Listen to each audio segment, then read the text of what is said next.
नेहा को भगवान पर बिल्कुल भी विश्वास नहीं था, जबकि उसकी सास कृष्णा देवी माँ पार्वती की बहुत बड़ी भक्त। वो अक्सर ही माता पार्वती के व्रत किया करती थी, पर नेहा को ये सब बिल्कुल भी पसंद नहीं था। नेहा बहू, कल मंगला गौरी व्रत है, क्या तुम मेरे साथ व्रत रखोगी? ये व्रत बहुत फलदायी होता है। मम्मी जी, मैं इन सब चीजों में बिल्कुल भी बिलीव नहीं करती। आपका क्या है?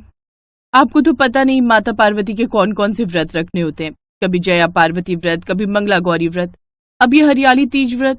मैं तो थक गई हूँ आपकी ये माता पार्वती के व्रतों के नाम सुन सुनकर। आप जो मर्जी करो, पर मुझे ये सब करने के लिए आगे से मत कहना। मैं ये सब टंटे नहीं कर सकती। मैंने कभी पूजा नहीं की और ना ही आगे करूंगी। नेहा की बातें कृष्णा देवी का दिल दुखा जाती थी, पर वो बेचारी तो अपनेपन में कहती थी कि पूजा पाठ कर ले, क्योंकि नेहा की शादी को 6 साल हो गए थे, पर नेहा को अभी तक कोई बच्चा नहीं था।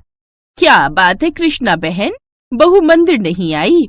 अरे हाँ, मैं तो भूल ही गई, तुम्हारी बहू तो पूजा पाठ में विश्वास नहीं रखती ना। अरे शारदा बहन, कृष्णा बहन की बहू हमारी बहुओं की तरह नहीं है, तभी तो देखो आज तक कृष्णा बहन के घर बच्चे की किलकारी नहीं गूंजी। वैसे एक बात कहूँ, अपनी बहू को समझाओ कि थोड़ा पूजा पाठ करे, ताकि भगवान की उस पर कृपा हो। कहती तो हूँ, पर वो मेरी सुनती कहाँ है। अच्छा चलती हूँ, अनिल और उसके पापा दुकान से आ गए होंगे। कृष्णा देवी को पता था कि वो जितना मर्जी समझाएं, पर उनकी बहू पूजा करने को कभी तैयार नहीं होगी, क्योंकि वो नास्तिक है। फिर भी वो अपनी बहू को समझाने की पूरी कोशिश करती थी। नेहा बहू, तुम्हें पता है हम पूजा क्यों करते हैं? ताकि हमारा मन शांत रहे और मुसीबत के समय भगवान हमारी सहायता करे। अब मुझे ही देख लो, मैंने कई बार देखा है, मुझ पर जब भी कोई मुसीबत आई है, मैं किसी संकट में पड़ी हूँ, मैंने हमेशा माता पार्वती का स्मरण किया और उन्होंने हमेशा मेरी मदद की है। मुझे नहीं लगता कि मुझे उनकी जरूरत कभी पड़ेगी। अभी तक तो नहीं पड़ी। अभी तो मैं बिल्कुल ठीक हूँ, और मुझे पता है ये सब आपके मन के भ्रम है। ऐसा कुछ नहीं होता। हम भगवान को बुलाएं और भगवान हमारी मदद को आ जाए, ये सब सुनी सुनाई बातें हैं। सच में ऐसा कभी नहीं होता। नेहा अपने कमरे में चली जाती है। मम्मी छोड़ो ना, अगर उसे पूजा पाठ नहीं करना तो आप उसे जोर दिया ही मत करो। हम तो करते हैं ना, बस बार बार आप उसको बोलोगे और वो आपकी बात को अनसुना करेगी। फिर मुझे गुस्सा आएगा, वो आपकी बात कभी नहीं मानती है और ना ही मानेगी। छोड़ दो उसे, कुछ कहना नहीं करती ना करे। यही तो मैं ऐसे समझाता हूँ कि तू क्यों फालतू में बहू को पूजा पाठ करने के लिए कहती है। अरे जिसकी जो इच्छा है वो करने दो, जोर जबरदस्ती करके हम कोई काम नहीं करवा सकते। कृष्णा देवी को विश्वास था कि एक न एक दिन उनकी बहू को भगवान पर विश्वास जरूर होगा। नेहा की फ्रेंड का जन्मदिन था, इसीलिए वो शहर से बाहर एक रिसोर्ट में पार्टी दे रही थी। ये पार्टी सिर्फ लड़कियों की थी, इसलिए नेहा अपनी सहेलियों के साथ बर्थडे पार्टी के लिए गई हुई थी। मस्ती मजाक में नेहा की सहेली वर्षा, जिसका जन्मदिन था, वो नेहा को स्विमिंग पूल में गिराने लगी। वर्षा, ओहो वर्षा, मुझे तैरना नहीं आता, प्लीज मुझे ऐसे स्विमिंग पूल में मत गिराना, मुझे पानी से बहुत डर लगता है। नेहा, आज मेरा जन्मदिन है और मुझे मजाक करने का पूरा हक है, जाओ और पानी का मजा लो। सहेली ने नेहा को पानी में गिरा दिया और खुद बाकी सहेलियों के साथ हंसी मजाक करने के लिए आगे चली गई। तभी एक सहेली ने देखा और पूछा, अरे वर्षा, नेहा कहाँ है? नेहा, मैंने तो उसे स्विमिंग पूल में धक्का दिया था, फिर बाहर क्यों नहीं आई? Oh no, Neha! नेहा की सहेलियों ने देखा कि नेहा स्विमिंग पूल में डूब गई है, उसके सांसें चलनी बंद हो गई है। नेहा की सहेलियां घबरा गईं। उन्होंने तुरंत उसे एक निजी अस्पताल में भर्ती किया। वर्षा ने नेहा के ससुराल वालों को भी फोन कर दिया। सब लोग अस्पताल पहुंचे।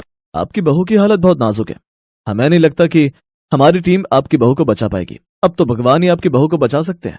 हे माता पार्वती, मेरी बहू को बचा लो। मैंने हमेशा आपकी पूजा की है, संकट की घड़ी में हमेशा मैंने आपको याद किया है। आज भी मेरी बहू पर संकट की घड़ी आई है, उसे बचा लो देवी माँ। ये सब मेरे कारण हुआ है, भगवान जी, नेहा को बचा लो। कुछ कीजिए, मेरी नेहा को बचा लीजिए, उसे कुछ नहीं होना चाहिए। आप बड़े से बड़े डॉक्टर को बुलाइए, प्लीज डॉक्टर, आप किसी सीनियर डॉक्टर को बुलाइए जो हमारी बहू को बचा ले। हमने फोन कर दिया है डॉक्टर प्राची, जो काफी बड़ी स्पेशलिस्ट है। अगर वो आ जाती हैं तो फिर कुछ हो सकता है। सब लोग डॉक्टर प्राची के आने का वेट कर रहे थे, तभी डॉक्टर प्राची आ जाती हैं। डॉक्टर विनोद। डॉक्टर प्राची, अच्छा हुआ आप आ गए, हम आपका ही वेट कर रहे थे। पेशेंट इधर है, चलिए मैं आपको ले चलता हूँ। डॉक्टर साहिबा, मेरी बहू को बचा लीजिए। आपको अपनी माता पार्वती पर विश्वास है ना? तो फिर उन पर विश्वास बनाए रखें। उनके होते हुए आपकी बहू को कुछ नहीं होगा। सच तो ये था कि डॉक्टर प्राची तो आई ही नहीं थी। डॉक्टर प्राची के रूप में माता पार्वती खुद डॉक्टर बनकर आई थी। अपनी भक्त की प्रार्थना सुनकर माता पार्वती नेहा को बचाने के लिए आ गई। माता पार्वती डॉक्टर के रूप में नेहा के पास जाती हैं और नेहा का इलाज करने लगती हैं। माता पार्वती नेहा के सिर पर हाथ फेरती हैं। नेहा हल्की सी आंखें खोलती है तो उसे डॉक्टर के रूप में साक्षात माता पार्वती के दर्शन होते हैं। माता पार्वती! नेहा फिर से बेहोश हो जाती है। माता पार्वती ने अपने चमत्कार से नेहा को फिर से जिंदगी दी और वहां से चली गई। कुछ देर बाद नेहा को होश आता है। मम्मी जी, माता पार्वती कहाँ है? वो तो थोड़ी देर पहले ऑपरेशन थिएटर में थी ना? क्या कहा? माता पार्वती ऑपरेशन थिएटर में थी? बहू, ये तुम क्या कह रही हो? मैं सच कह रही हूँ। माता पार्वती ने डॉक्टर के कपड़े पहने हुए थे और वो मेरा इलाज कर रही थी। उन्होंने मेरे सिर पर हाथ फेरा और मुझे होश आ गया। फिर कुछ देर बाद मैं गहरी नींद में सो गई। शायद बहू ठीक कह रही है। तभी मैं कहूँ कि डॉक्टर प्राची को कैसे पता कि मैंने माता पार्वती से प्रार्थना की है, जबकि मैंने उन्हें बताया ही नहीं कि मैं माता पार्वती से प्रार्थना कर रही हूँ। तुम सच कह रही हो बहू, ये सब माता पार्वती का ही चमत्कार है। कृष्णा जी, आपकी बहू का इलाज माता पार्वती ने किया है, क्योंकि डॉक्टर प्राची तो यहाँ आई ही नहीं थी। उनका कुछ देर पहले कॉल आया था, वो तो भारत में है ही नहीं। आपकी बहू को माता पार्वती ने बचाया है, वरना हम डॉक्टर्स तो हिम्मत ही हार चुके थे। मम्मी जी, आप सही कहती थी। मुसीबत में माता पार्वती मदद को जरूर आती हैं। आज उन्होंने ही मेरी जान बचाई। मम्मी जी, मुझे भगवान पर विश्वास हो गया। भगवान में बहुत शक्ति है। जय माता पार्वती, आपकी सदा ही जय हो।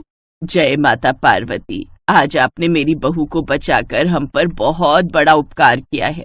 उस दिन के बाद नेहा को भगवान पर पूरा विश्वास हो गया और वो भी अपनी सास के साथ माता पार्वती की पूजा अर्चना करने लगी। और कुछ समय बाद माता पार्वती की कृपा से उसे मां बनने का सुख भी प्राप्त हो गया। पंडित रामनारायण भगवान शिव के बहुत बड़े भक्त थे। उन्हें शिव मंदिर में सेवा करते हुए काफी साल हो चुके थे। रामनारायण का स्वभाव था, वे सर्दियों के दिनों में भगवान शिव को कंबल उड़ाते थे और गर्मियों में उनके लिए पंखा चलाते थे। भयंकर गर्मी पड़ रही थी, इसलिए पंडित जी नियम के अनुसार रात को भी भगवान शिव के लिए पंखा चलाकर ही घर जाते थे। पंडित जी, मैं आपको अक्सर देखता हूँ। सर्दियों में आप भगवान को कंबल उड़ाते हैं और गर्मियों में उनके लिए पंखा चलाते हैं। क्या भगवान पर मौसम का असर होता होगा? उन्हें भी गर्मी लगती होगी क्या? और गर्मी से महादेव का भी पसीना निकलता होगा? क्यों नहीं बेटा, अवश्य गर्मी लगती होगी, अवश्य ही पसीना निकलता होगा, पर हमें दिखाई नहीं देता। बस मेरे मन के भाव कहते हैं कि पंखा चलाओ तो प्रभु ठंडी हवा में सो जाएंगे। सब कुछ मन के भावों पर निर्भर करता है बेटा। सही कहा पंडित जी। जय शिव शंकर। पंडित जी भगवान शिव को ठंडी ठंडी लस्सी, छाछ सबका भोग लगाते थे ताकि भगवान शिव को गर्मी न लगे। पर एक दिन मंदिर का पंखा खराब हो गया। पंडित जी परेशान हो गए। अरे मदन, क्या हुआ? बिजली वाला आया या नहीं? शाम होने को आई है। मैंने बोला था मंदिर का पंखा चल नहीं रहा, बिजली वाले को बुला ला, वो ठीक कर जाएगा। पंडित जी, आज बिजली की दुकान बंद है, अब तो कल ही खुलेगी, कल ही ठीक करवा पाएंगे। अच्छा, अब कल ठीक होगी, पर रात को? पंडित जी, रात को कौन सा आपने या किसी और ने यहाँ मंदिर में रुकना है? अगर खराब भी है तो कोई बात नहीं है, किसी ने सोना होना होता तो दिक्कत होती, पर रात में तो मंदिर में कोई रुकता ही नहीं है, कोई सोता ही नहीं है। आज नहीं तो कल सही, कौन सा मंदिर में कोई रात को रुकता है जिसे गर्मी लगेगी। इतना कहकर सेवक अपने दूसरे कामों के लिए चला गया। पंडित जी उस दिन थोड़े परेशान रहे, क्योंकि उन्हें बार बार यही लग रहा था कि भगवान शिव को गर्मी न लग रही हो। कहते हैं जब भक्त अपनी सच्ची भावना से कोई कार्य करता है तो भगवान भी उसके विश्वास को बनाए रखते हैं। आधी रात के समय शिव जी को गर्मी लगने लगी और उनका पसीना निकलने लगा और शिव जी साक्षात रूप में आ गए। क्या हुआ प्रभु, इतनी रात्रि में कहाँ जा रहे हैं? कोई देख लेगा तो दुविधा हो जाएगी। नंदी, बहुत गर्मी लग रही है, देखो तो पसीने छूट रहे हैं। आज मंदिर में पंखा नहीं चल रहा। तुमने सुबह सुना नहीं कि बिजली वाला कल आएगा? पर महादेव, पंखा तो आप भी अपने चमत्कार से ठीक कर सकते हैं। नंदी, तुम भी बहुत भोले भाले हो। अगर मैंने अपने चमत्कार से पंखा ठीक कर दिया तो भक्त की भक्ति का इम्तिहान कैसे होगा? इसलिए मैं पंखा ठीक नहीं कर सकता। मैं थोड़ी देर मंदिर के बाहर हवा खाने जा रहा हूं ताकि गर्मी भी ना लगे और थोड़ा पसीना सूख जाए। ठीक है महादेव, एक काम करता हूं, मैं भी आपके साथ चलता हूं। आप अकेले मत जाओ। ठीक है, हम रूप बदल लेते हैं। शिव जी साधु बन जाते हैं और नंदी उनके चेले अब दोनों मंदिर के बाहर हवा में टहलने लगते हैं। चलते चलते शिव जी और नंदी मंदिर से काफी दूर निकल गए। रात के समय में भी गर्मी बहुत थी, इस वजह से शिव जी को बहुत पसीने आ रहे थे। नंदी, तुम यहीं रुको, मैं राम नारायण को नींद से जगाकर सतर्क कर दूं कि गर्मी बहुत है। कल हर हाल में पंखा ठीक करवा ले। जो आज्ञा प्रभु। शिव जी राम नारायण के सपने में आते हैं। राम नारायण, कल याद से पंखा ठीक करवा लेना। आज मैं पूरी रात गर्मी में सो नहीं पाया। मुझे बहुत पसीना आ रहा था, इसलिए मैं तुम्हें फिर से याद दिलाने आया हूं। पंखा ठीक करवा दो, गर्मी बहुत है। आज तो जैसे तैसे मैंने रात काट ली, पर कल की रात मैं बिना पंखे के नहीं सो पाऊंगा। इतना कहकर शिव जी अंतर्ध्यान हो गए और वापस नंदी के साथ मंदिर में विराजमान हो गए। उधर राम नारायण शिव जी की बात सुनकर मन ही मन सोचता रहा। मुझे ऐसा सपना क्यों आएगा? अवश्य ही प्रभु मुझे कोई संदेश देना चाहते हैं। मैं जल्दी से नहा धोकर तैयार होकर मंदिर जाता हूं, फिर मदन को कहकर बिजली वाले को बुला लूंगा। हाँ, जल्दी जल्दी मंदिर पहुंचता हूं। राम नारायण फटाफट से नहा धोकर तैयार होकर मंदिर पहुंचा तो उसने देखा कि शिव जी की मूर्ति से पसीना बह रहा है। उनकी पूरी मूर्ति भीगी हुई है। राम नारायण की आंखों में आंसू आ गए। उनका सपना सच्चा था। वास्तव में पिछली रात गर्मी के कारण भगवान शिव सोए ही नहीं थे। शिव जी का पसीना निकल रहा था, उन्हें गर्मी लग रही थी। आसपास के सभी भक्त जब शिव जी की मूर्ति से पसीना बहता देखते हैं तो वे भी चमत्कार को देखकर दंग रह जाते हैं।